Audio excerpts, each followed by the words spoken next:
All right, so this is going to be part one of my realistic approach to like survival bushcraft series, and I'm going to start with a backpack. Now I chose one of these one strap sling bags because this is something that everyone can get a hold of for not a lot of money.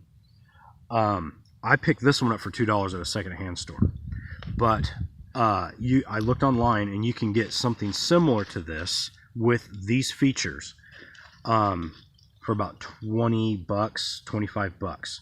The most expensive one that wasn't like, you know, up in the $100 range was actually a military style with MOLLE cross weave on it that you can put, you know, attach other gear to. So this one has a heavy shoulder strap, and it even has a like a belt crossbody buckle that will go around here to keep it from flopping around on you.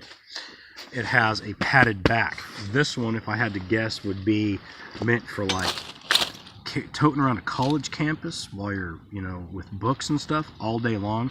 This one's meant to carry a load for a long period of time. And this one's big enough, it's a pack that's big enough to carry a decent amount of gear without being too big and overburdening you. So I really liked these. I've come across them, but they were all like real, you know, flimsy, real thin. You know, this one has this padded back, so like if you've got a piece of fat wood in there that gets, you know, turned around, it's not necessarily going to jab you in the back while you're walking. And I packed away a lot of things, you know, so like what kind of stuff can you put in here? I have dog food, I have Vienna sausages for a snack, I have bandanas, I have, those are cotton, I have a drum liner, and a big wad of paracord that's probably 50 feet here. I have more stuff in here too. I have the fat wood that I showed. I have snacks. I have instant potatoes. I have power bar. I have a pair of pliers with a little mini mag. I have, you know, for like looking in the dark.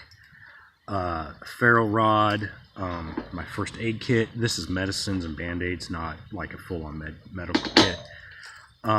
Instant coffees. I carried a liter. This is a 40-ounce canteen.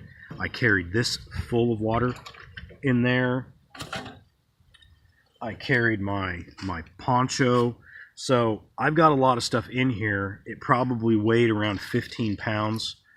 And I did some trekking. I'm back at my base camp, and right now you're sitting in the barbecue pit.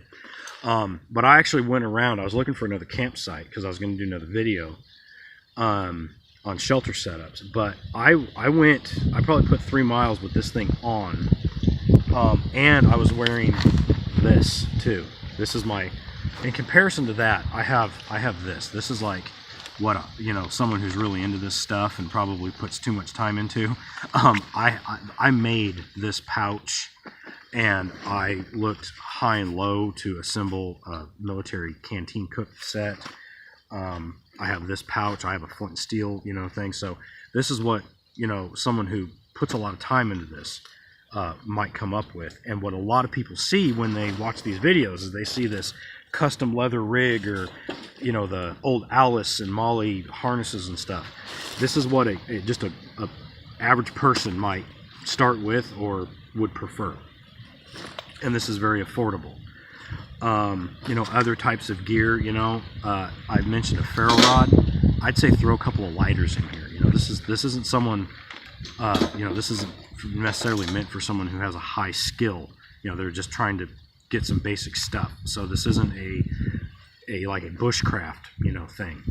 But you can fit a lot in here, and you can wear it for a long time comfortably, as long as it has, you know, like that. It's got the you know, thicker shoulder straps and the padding and stuff like that, you know, and even, you know, it's got this big buckle, but you won't necessarily do that. You just, you know, it's meant to just go on and around your body like this. I have a hoodie on, but I put this thing on and I'm sitting, and it's above the back of my pants, like where my belt is. I can actually put my probably 2 fingers width. I'm sitting down, and even sitting up, I can still put my finger in between my belt or the back of my pants and the bottom of this.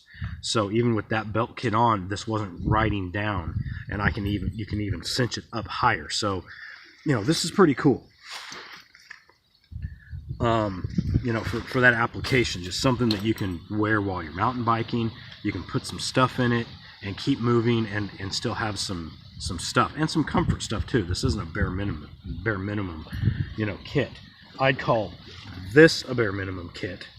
I've got a survival knife. I've got other knives. I've got some first aid items in here. I've got a fire kit and a drum liner. That's my crash kit. But, you know, like that, I can wear it in conjunction with that. So anyway, so that's part one. You know, find a decent bag that you can put your stuff in. And I prefer something like this. And I've got this particular one has a main pocket, a smaller zippered pocket, and then a pocket on the very, very outside that I'd usually probably put a fire kit in, but right now I've actually got, just to add some bulk, I've actually got my 22 pistol in there with some ammo. It's not even loaded though. It's just, I just threw some stuff in here that I thought, you know, someone going out in the woods might carry. So I threw a firearm in there, but that's not what I'm out here doing. And it's got some extra mounting points. You know, it's got some adjustable straps that you can hang some, you know, carabiners on, and, you know, hang some extra like tinder pouches if you start getting into that stuff. So it's actually a fairly modular setup. And like that, it's got an extra hanger, so I could actually come in here and hang this up off of something and keep it up off the ground. So that's pretty cool, you know, or I could hang it on a tree limb. So anyways, so part one is backpacks.